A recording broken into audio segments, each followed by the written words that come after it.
en el libro de Lamentaciones, en el capítulo 3, vamos a leer desde el versículo 37 hasta el versículo 41. Lamentaciones, capítulo 3, desde el versículo 37 hasta el versículo 41. ¿Lo tienen? Dice la palabra de Dios. ¿Quién será aquel que diga que sucedió algo que el Señor no mandó? De la boca del Altísimo no sale lo malo y lo bueno. ¿Por qué se lamenta el hombre viviente? Laméntese el hombre en su pecado. Escudriñemos nuestros caminos y busquemos y volvámonos a Jehová. Levantemos nuestros corazones y manos a Dios en los cielos. Querido Dios, aquí estamos una vez más, un domingo más, una mañana más, adorando tu nombre, buscando tu rostro y expectantes para oír tu palabra, que es tan edificante y profunda para nuestro corazón. Así que concédenme, Padre, que tu palabra se transmita fielmente. Háblanos con poder y gloria y transfórmanos a tu imagen. Gracias, Dios, porque tú en tus misericordias nos sostienes con vida y nos permites meditar, escudriñar nuestra propia vida para volvernos a ti, oh soberano Señor. Concédeme humildad, Padre, para exponer este mensaje, este hermoso texto. Concede la humildad, Padre Celestial, conforme a la de Cristo, para que tu palabra no tenga estorbo. Quita de mí orgullo, soberbia, pretensión. Dame humildad y da humildad al que escucha, para que con humildad entienda bien, comprenda bien y atienda tu santa palabra. En el nombre de Jesús. Amén. Volvámonos a Jehová. Hemos venido estudiando ya por varias semanas. De hecho, hoy es el mensaje número 16 del libro de Lamentaciones. Y durante esas exposiciones me he esforzado en que cada uno de ustedes entienda en qué contexto se escribió este libro y cuál era el motivo de estos lamentos. Hermano, tal vez me ayude a apagar el data, por favor.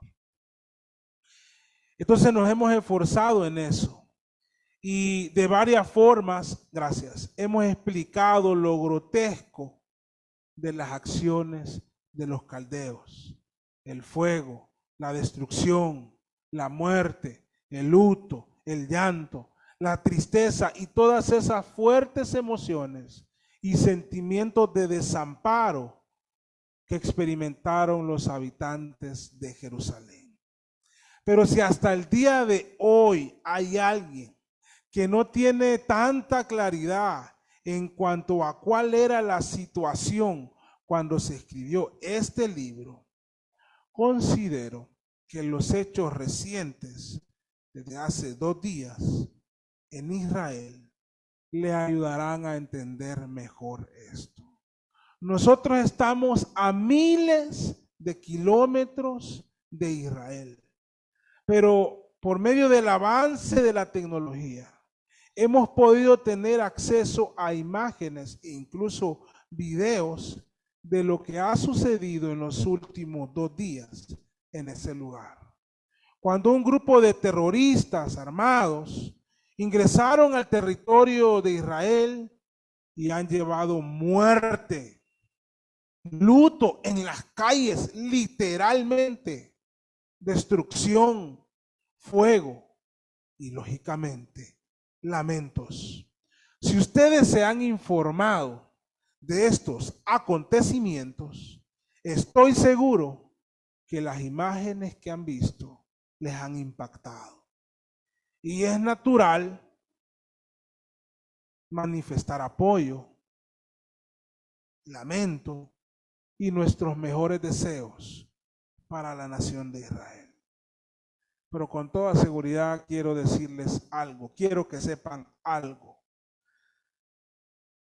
La situación en Jerusalén y en el reino de Judá, cuando Lamentaciones se escribió, es decir, cuando Babilonia sitió a Jerusalén, invadió y destruyó a Jerusalén, es exponencialmente mucho más trágica que cualquier imagen de estos días que ustedes hayan visto. Sí, de igual forma había luto en las calles y hacían los restos de muchos, cuadra tras cuadra, pero las dimensiones de la cantidad de muertos y de las atrocidades que Babilonia hizo no son hasta ahora comparables con los sucesos actuales. Recuerden que en el caso de la invasión de Babilonia, cuando se escribieron estos poemas, que son cantos fúnebres, el ejército de Judá no puso oposición. No había quien defendiera al pueblo. Dios había debilitado más bien ese ejército. Así que fueron presa fácil del enemigo.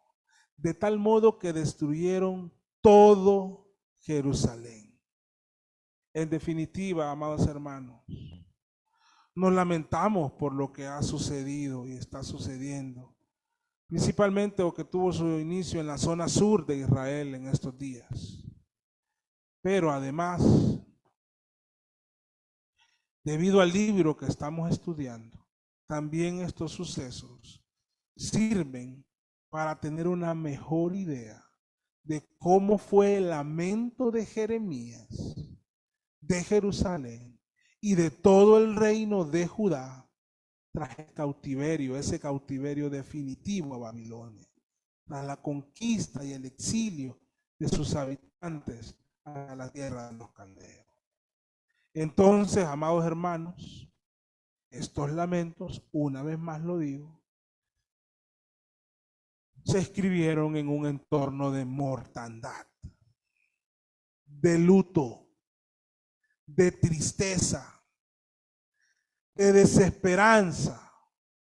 Así fue cuando se escribió el famoso texto que dice: por la misericordia de Jehová no hemos sido consumidos, porque nunca decayeron sus misericordias. Nuevas son cada mañana, grande es tu fidelidad. Mi porción es Jehová, dijo mi alma, por tanto, en él esperaré. Ahí en Lamentaciones 3. Y solo unos cuantos versículos más adelante de este manjar de las misericordias de Jehová, luego de reconocer la infinita bondad y misericordia de Dios, el escritor de Lamentaciones, que en nuestro caso afirmamos que fue Jeremías, tiene un momento de intensa y profunda meditación. Él se para y medita y escribe esto. ¿Quién será aquel que diga que sucedió algo que el Señor no mandó? De la boca del Altísimo no sale lo malo y lo bueno. ¿Por qué se lamenta el hombre viviente? Laméntese el hombre en su pecado. Escudriñemos nuestros caminos y busquemos y volvámonos a Jehová. Levantemos nuestros corazones y manos al Dios en los cielos. Este es el texto que nos ocupa hoy. Hoy deseo que veamos este pasaje y que permitamos al Espíritu Santo iluminarnos para una comprensión, mientras su palabra nos santifica según el designio de su voluntad. Por eso, vamos a ver 5 cosas que están en este texto. Así que apaguen sus relojes y concentrémonos en la palabra del Señor. Vamos a hablar de lo que dice este texto. Primero, vemos que él reconoce nuevamente que Dios es soberano. Versículos 37 y 38 dicen: ¿quién será aquel que diga que sucedió algo que el Señor no mandó? De la boca del Altísimo no sale lo malo y lo bueno. En este momento de meditación, en primera instancia, hay de nuevo un reconocimiento de la soberanía de Dios como el Rey de reyes y Señor de señores, quien gobierna sobre todo. Recordemos que en el segundo poema, ya meditamos un domingo en eso, él dice, el escritor escribe: Jehová ha hecho lo que tenía determinado, ha cumplido su palabra, la cual él había mandado desde tiempo antiguo. Él está claro desde el segundo poema en eso, pero lo vuelve a decir a través de una pregunta en el capítulo 3. Por eso dice él: ¿quién será aquel que diga que sucedió algo que el Señor no mandó?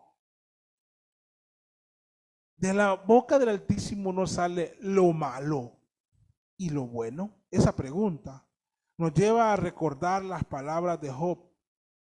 En aquel momento cuando Jehová y Satanás conversaron. Esto fue después de que Job ya había perdido sus bienes y que ya habían fallecido sus hijos. Jehová dice a Satanás: ¿no has considerado a mi siervo Job? En el capítulo 2 del libro de Job, que no hay otro como él en la tierra, varón perfecto y recto, temeroso de Dios y apartado del mal, y que todavía retiene su integridad aun cuando tú incitaste contra él para que lo arruinara sin causa. Satanás le responde a Dios: piel por piel, todo lo que el hombre tiene dará por su vida, pero extiende ahora tu mano y toca su hueso y su carne y verás si blasfema contra ti en tu misma presencia. En eso, hermanos, Job es atacado con una sarna maligna que le afectó desde la planta del pie hasta la coronilla de su cabeza. Y allí la mujer de Job interviene y, actuando de manera pecaminosa y como menos se esperaba que se dirigiera a su marido, le dice: aún retienes tu integridad. Maldice a Dios, le dice, y muérete. Palabras de una esposa. Entonces Job, entre otras cosas, le dijo a su mujer: recibiremos de Dios el bien y el mal no lo recibiremos. Dice la Biblia que con todo esto no pecó Job. Job tenía claridad de que Dios es soberano y lo tenía tan claro que lo expresa en el peor de sus momentos en la vida. Cuando Jeremías escribe este tercer poema, él reflexiona, pues Jeremías es alguien que conoce a Dios. Dios le ha hablado directamente a Jeremías en varias ocasiones. Jeremías es un profeta de Jehová, un profeta del Señor. Y el conocimiento que Jeremías tenía de Dios era vasto. Por eso hace una profunda reflexión, una meditación inmensa, donde reconoce que nada pasa fuera de la soberana voluntad de Dios. Como bien lo dicen los eruditos Kelly de Litz, nadie puede dar y realizar un mandato en contra de la voluntad de Dios. ya sea que Dios lo permita, hermano, o que Dios mismo lo haga. Esta porción de lamento en la que estamos meditando, por tercera vez la voy a repetir y dice así: ¿quién será aquel que diga que sucedió algo que el Señor no mandó? De la boca del Altísimo no sale lo malo y lo bueno. Mis queridos hermanos, esto es algo que también nosotros debemos de entender con claridad. Este entendimiento de la soberanía de Dios es uno de los elementos que ayudan al creyente a no pecar en medio de las duras tribulaciones en la vida. Es el conocimiento de Dios y la iluminación acerca de la soberanía de Dios lo que hace que en vez de quejarnos ante Dios o de pretender que nuestro orgullo reclame algo hacia Dios, en vez de eso, debido al entendimiento de la soberanía de Dios, en medio de las crisis, antes de pecar contra Dios, pasamos a descansar en los brazos de Dios. Antes de proferir palabras robustas de orgullo, pasamos por su soberanía a encontrar fortaleza y refugio en Dios. Entender con claridad el gobierno de nuestro Rey de Reyes, de nuestro soberano Dios, nos hace descansar en sus brazos en medio de las crisis. Y es importante decirle a aquellos que están pasando por algún tipo de crisis de cualquier índole, que Dios es soberano, que Él tiene control de todo, que Él no se ha olvidado de usted. Le animo, le exhorto, le aconsejo a que descanse en sus brazos de amor y que se refugie en su soberanía. El Dios soberano, inspirando a uno de sus siervos, nos dejó revelado en el Nuevo Testamento que a los que aman a Dios, todas las cosas nos ayudan a bien.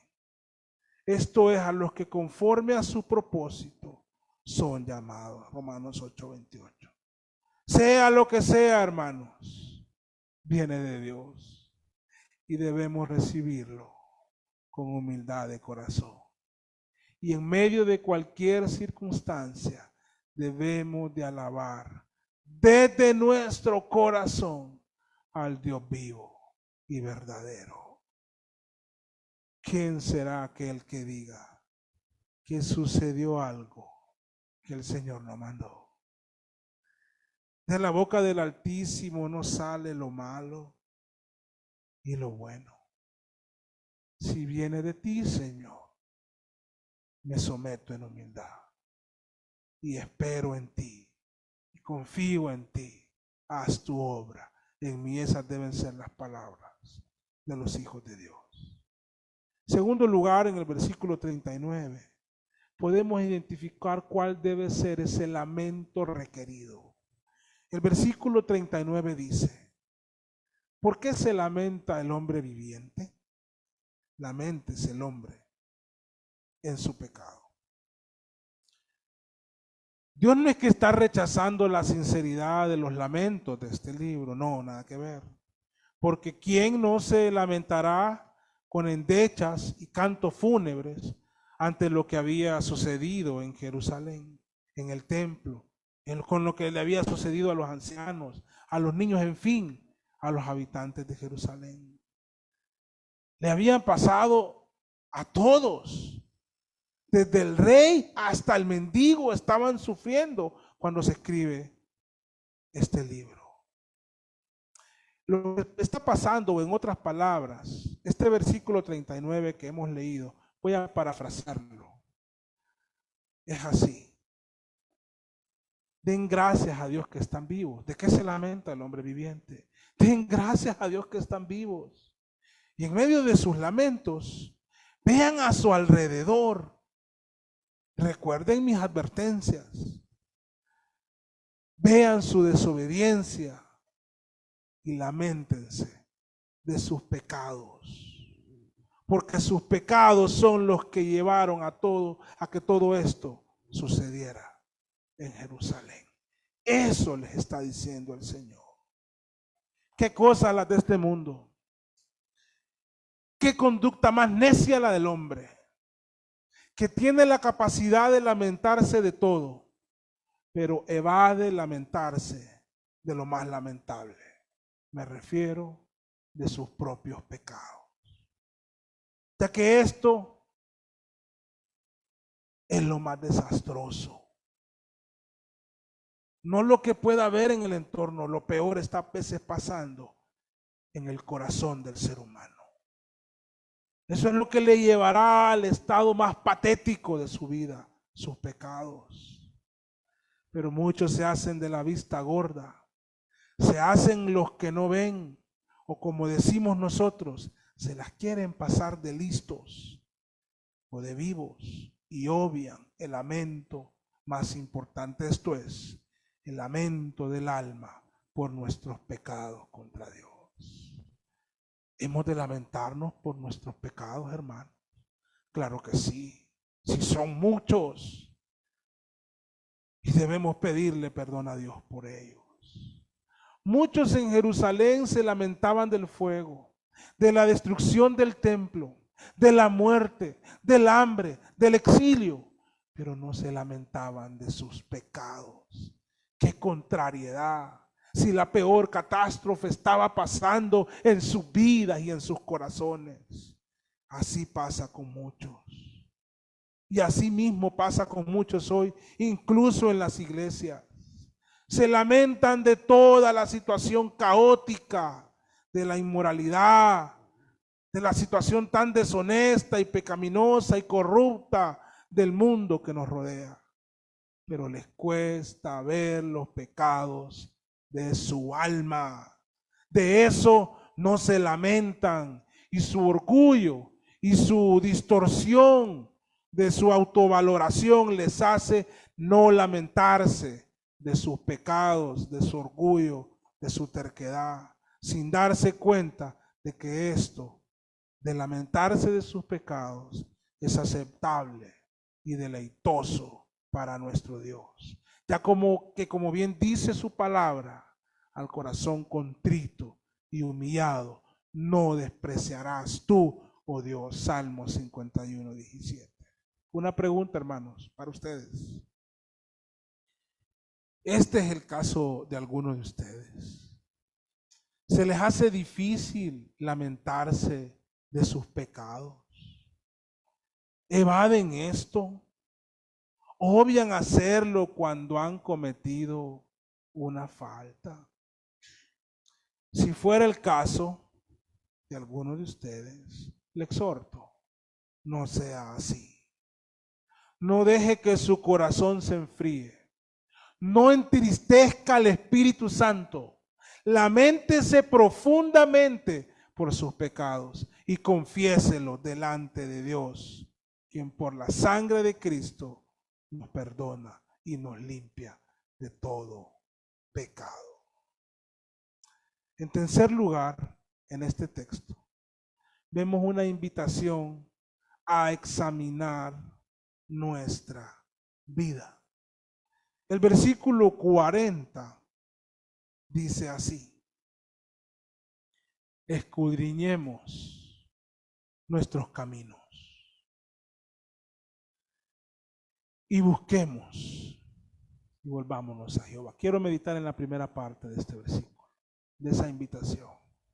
Escudriñemos nuestros caminos. A nosotros, al ser humano, nos es muy fácil, somos muy buenos en examinar la vida de otros. Para eso somos muy ágiles. En poco tiempo y con solo una breve mirada hallamos los defectos, los pecados, los errores y las cosas malas de los demás. pero somos muy malos cuando de examinarnos a nosotros mismos se trata.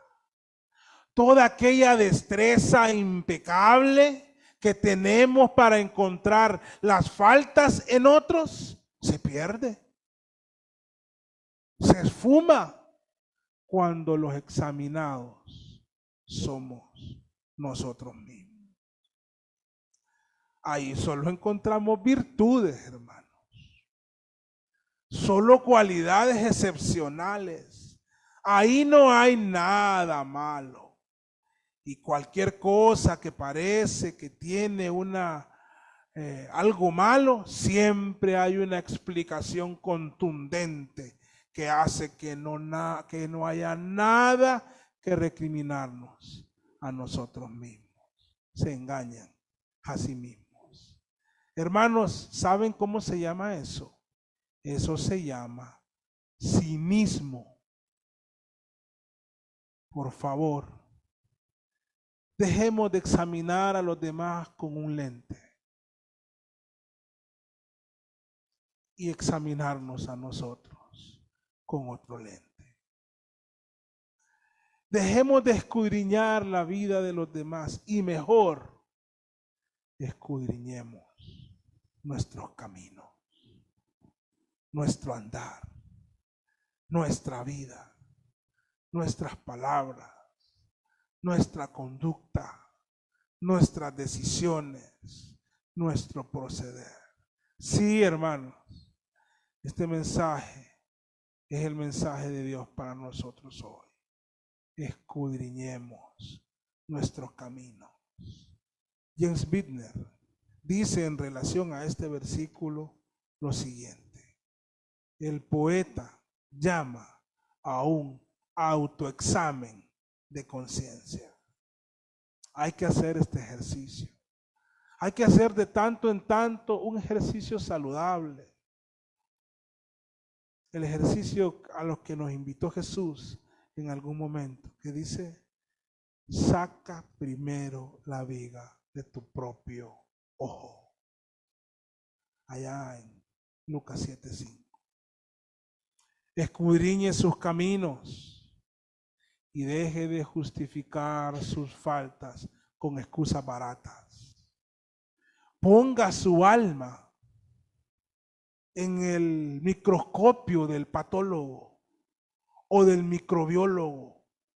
Hágase una radiografía, una tomografía o una resonancia magnética del alma y actúe como si fuera un radiólogo. ¿Saben para qué sirve todo este tipo de exámenes? Sean exámenes de sangre, exámenes de heces, de orina, sean imágenes, ¿saben? Sean biopsias o lecturas de imágenes. Sirven para diagnosticar, hermanos. Para diagnosticar, eso no cura. Hágase un examen de sangre, eso no lo cura. Una resonancia magnética, eso no lo cura. Una radiografía, tampoco lo cura. Una biopsia, mucho menos. Sirven para diagnosticar. Porque luego de diagnosticar, hay que tratar el mal encontrado. Porque las enfermedades deben ser tratadas, hermano. Desde un dolorcito de cabeza, un dolor de estómago o cualquier otra enfermedad. Asimismo, las enfermedades del corazón deben ser tratadas con el Evangelio de Cristo. Los rencores, las amarguras y todas esas cosas que muchas veces invaden la mente y el corazón. Pero si nosotros nos negamos a ser evaluados, si no soportamos ni nuestro propio autoexamen o autoexaminación, entonces, ¿cómo seremos sanados? Seguiremos con ese mal cargándolo. Amados hermanos, examinen sus vidas. Desde el ABC de la vida cristiana, me refiero a su tiempo de oración, su tiempo de lectura de la palabra, su fidelidad en congregarse, en adorar a través de sus bienes, en adorar a través de la comunión fraterna con el resto de hermanos. Examínese desde allí hasta llegar a examinar sus palabras, sus reacciones, sus maquinaciones, sus relaciones, sus deseos, su testimonio en general, los motivos del corazón de sus acciones. Examinemos nuestros caminos. Examinemos nuestros caminos con diligencia. Esa es la invitación de hoy. Pero no nos quedemos allí. Examinemos nuestros caminos y busquemos y volvámonos a Jehová. Y en cuarto lugar, quiero que miremos esta hermosa invitación. Volvámonos a Jehová. El mismo versículo 40, en su parte final, dice, y volvámonos a Jehová. Luego de examinar su vida, es probable o casi seguro que encuentre cosas que le están alejando de su comunión con Dios. Es menester entonces que vuelva a Jehová. Pero, ¿de qué nos hemos de volver a Jehová? Qué pregunta, ¿no? Como aquella que se encuentra en Malaquías. ¿En qué te hemos robado? ¿De qué nos hemos de volver a Jehová? De su pecado, hermanos. Aunque no le quiera llamar así, ese es el nombre.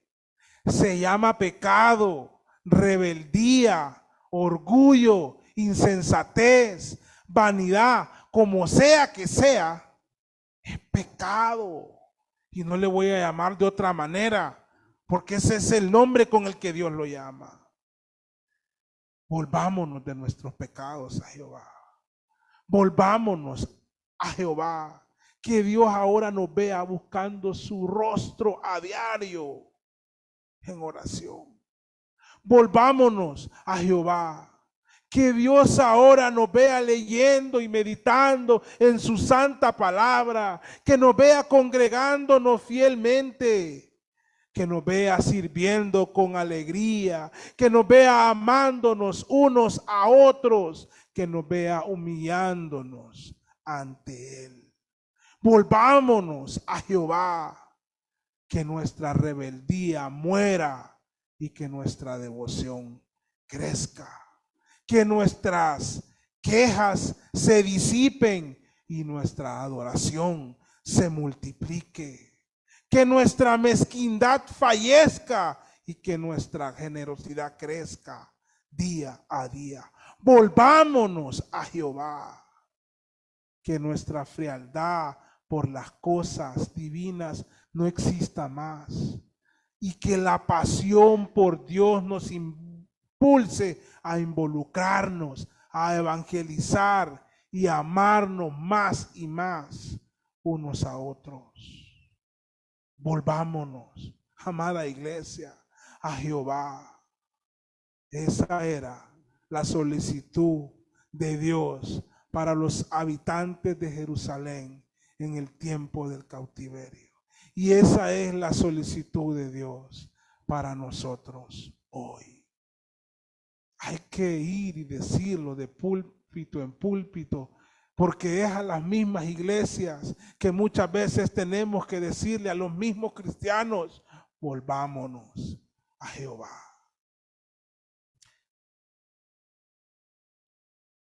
Tengo la confianza de que todos somos creyentes, pero si entre nosotros aún hay alguien que no es un hijo de Dios, hoy le pido como ministro del Señor que se arrepienta de sus pecados, que crea en Cristo quien murió en la cruz por sus pecados y resucitó de entre los muertos, que crea en Él para que pronto vayamos a las aguas bautismales.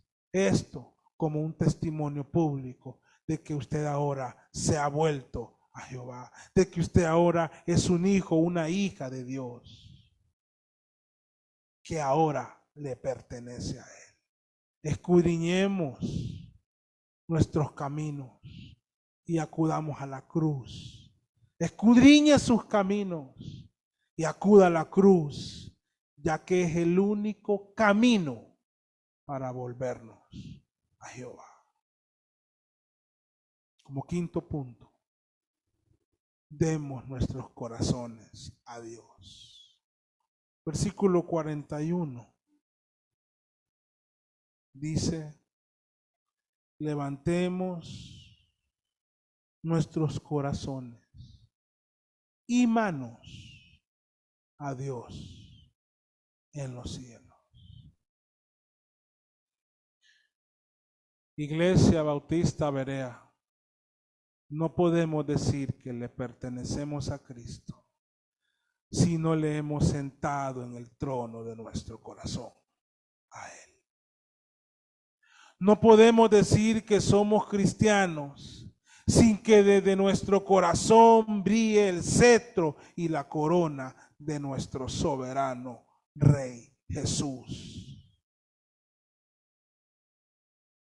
Hermanos, debo preguntarles, ¿su corazón le pertenece a Dios? Él está reinando en su corazón. Haga de su corazón una morada de Cristo. Que a partir de hoy su corazón no lata más sin la presencia del Rey de Reyes y Señor de Señores. Venga Cristo en arrepentimiento y fe.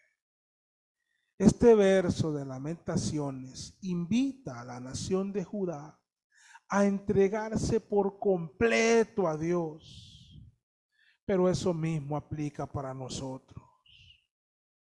Primero, e incluso para los que ya somos creyentes. Pero también aplica para aquellos que aún continúan muertos en sus delitos y pecados. Aquellos que no han recibido todavía el perdón de sus pecados, porque todavía no han acudido en arrepentimiento y fe donde Jesucristo. Hoy es el día de salvación. Vengan a Cristo. Pero amada iglesia, también hoy es el día donde afirmamos que nuestros corazones son de Cristo. Hoy es el día donde levantamos nuestros corazones y manos al Dios de los cielos. Que sea notorio para todos los que nos visiten, no solo este fin de semana, sino domingo a domingo, que aquí se congrega un grupo de creyentes que tienen un rey que gobierna sobre sus corazones y que ese rey es Jesús. Y que Él está entronado aquí y domina nuestros pensamientos, nuestras palabras, nuestras decisiones, nuestra conducta, nuestros planes. Tenemos que afirmar nuestro corazón a Cristo, el soberano Señor. No dejarnos llevar por las corrientes de este mundo que invitan a que vivamos llamándonos cristianos, pero quien reina en los corazones es el mismo Satanás. Queremos llevar el título de cristiano, pero con un usurpador en el trono de nuestro corazón. No se puede, hermanos. Volvámonos a Jehová, el Dios de los cielos. Este es un llamado que les hago desde mi corazón. Si es que no es a nada malo, es a caminar con Cristo que les estoy llamando. Quiero cerrar aquí, hermano. Dios es soberano. Nada pasa fuera de sus designios divinos. Y ante eso, es requerido que no solo nos lamentemos por las situaciones tristes de nuestra vida o que pasan a nuestro alrededor, sino que principalmente nos lamentemos por nuestros pecados. Eso requiere que examinemos nuestras vidas, nuestra conducta, nuestro ser mismo, los motivos de nuestro corazón. Y requiere indiscutiblemente que nos volvamos a Jehová. Y volviéndonos a Jehová, le ofrezcamos y levantemos ante Él una ofrenda, la ofrenda de nuestro corazón. Si alguien entre nosotros hoy o esta semana ha entregado su vida a Cristo, me encantaría saberlo y nos lo puede indicar levantando su mano. Ahora, solo debe de avanzar en la fe cristiana siendo bautizado en las aguas. Y luego aquí va a servir con nosotros y va a sonreír desde su corazón. Su sonrisa no será del diente al labio, nacerá desde su corazón donde Cristo está y en medio aún de las situaciones más difíciles. Usted va a tener gozo que nada ni nadie se lo va a poder quitar. Porque tendrá un gozo, el gozo de que un día morará con Cristo, aunque este cuerpo de muerte se destruya. Volvámonos a Jehová. Bendito Dios y Padre, hemos expuesto tu palabra con la esperanza genuina de que tú harás tu obra con aquellos que han escuchado por tu santa voluntad. Tú los has puesto aquí para que escuchen, Señor. Haz tu voluntad. Vuélvenos a ti y nos volveremos, Señor. Aquí está tu iglesia. Somos tuyos, Señor. Santifícanos. En el nombre de Jesús. Amén. Que el Señor les bendiga, hermanos. Vamos a continuar con el culto en esta mañana.